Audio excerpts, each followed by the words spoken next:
Hello tout le monde et bienvenue dans les bases du Deep Learning. Dans la précédente vidéo, nous avons importé notre donnée de test. On a fait un train test split. Donc on a séparé en données d'entraînement et données de test. C'est ce que nous avons fait à cette ligne-là. On a pris 25% pour le test et 75% pour l'entraînement. Et après, on a standardisé les données pour qu'on ait une moyenne globale de 0 et un écart type de 1.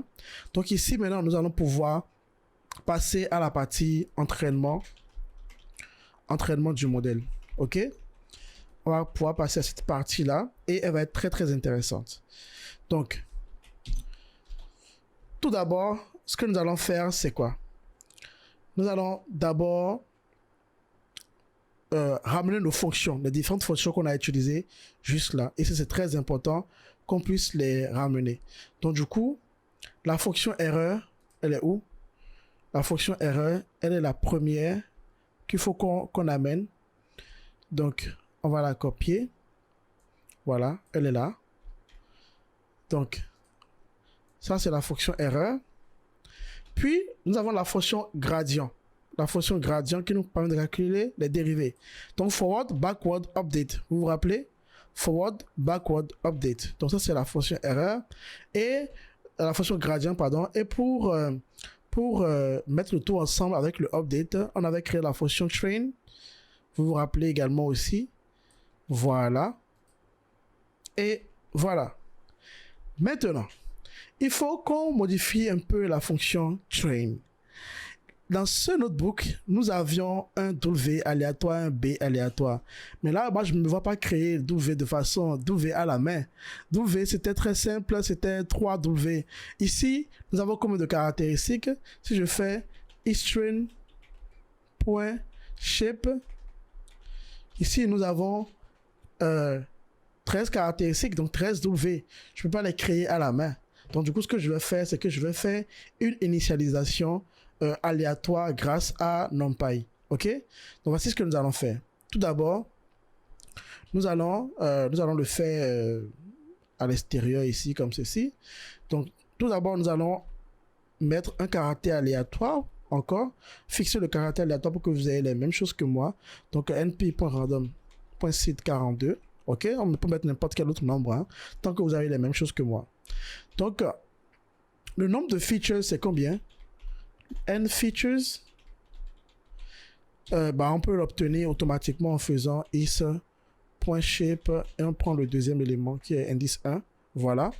Et donc, du coup, on sait que le W date de format N features 1. Donc, du coup, on va créer notre params là, et on crée, voilà, comme ceci. Et maintenant, on va mettre W, params W. On va créer un truc aléatoire. Donc, np.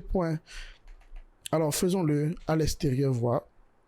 Si je fais np.random.rand n et je lui mets que je veux 13, 1. Voilà, c'est déjà pas mal. Donc, je peux faire ça comme ça. Et je lui donne ça. Et au lieu de 13, je mets n features tout simplement. C'est beaucoup plus simple. De façon automatique, le code pourra être appliqué à d'autres choses après. Et params B, c'est un seul élément. Donc, du coup, le feature, c'est la même chose, mais 1. OK, puis c'est un seul élément. Donc, ici, je mettrai 1. Ok, donc c'est ça, on va appeler ça le weight initialization. Donc on appelle ça l'initialisation des paramètres. Donc je vais le mettre ici, weight initialization.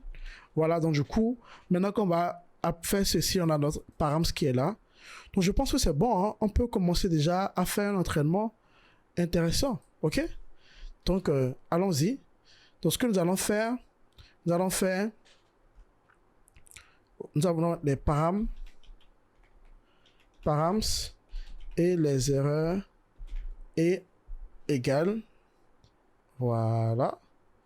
On a déjà notre x. Notre x ici, c'est quoi? Ce sera isTrain. Parce qu'il ne faut pas oublier, on veut entraîner sur les données d'entraînement uniquement. Donc, Y, c'est Y-train, comme ceci. Params, du coup, on n'a plus besoin de params de le définir en dehors de la fonction, puisqu'on le définit à l'intérieur de la fonction. Donc, params, on peut s'en débarrasser en vrai. Voilà. Et donc, ça, on peut s'en débarrasser. Et le nom d'époque, disons qu'on va entraîner pour 50 époques. Et learning rate, alors, comme je ne sais pas comment ça va se passer, je vais prendre un learning rate qui est très très bas pour voir déjà à quoi ça ressemble. Ok? Je pense que c'est bon, hein? On peut lancer l'exécution sans erreur, s'il vous plaît. Sans erreur, s'il vous plaît. Là, c'est en cours. J'espère que je n'ai rien fait d'anormal là. Oups, on a un problème. Params, époque égale à 50. Pourquoi il dit que c'est pas bon? Oh, j'ai même pas mis la fonction ici, c'est train. J'ai pas mis la fonction, c'est train. Ok, voilà, regardez. On a 712, 760, 500, 400, 85. Ça diminue, ça diminue, ça diminue jusqu'à 21,20. C'est super ça. C'est vraiment super. Et ce qu'on peut faire du coup, c'est qu'on peut afficher la courbe d'apprentissage comme on l'a fait la dernière fois là. On peut afficher la courbe d'apprentissage aussi pour voir si ça fonctionne. Donc, je fais ça et j'importe matplotlib. Voilà. Cette fois-ci, on a entraîné pour 50 époques au lieu de 10. Et voilà. Je pense que c'est bon. Hein. Je pense que c'est bon. Et donc, du coup, on exécute. Pour voir là. Ouh, quelle belle courbe. On voit que l'erreur diminue progressivement. Et ça, c'est super. C'est vraiment super.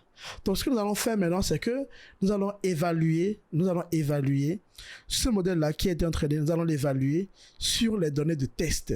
Donc, ça je vais l'écrire ici.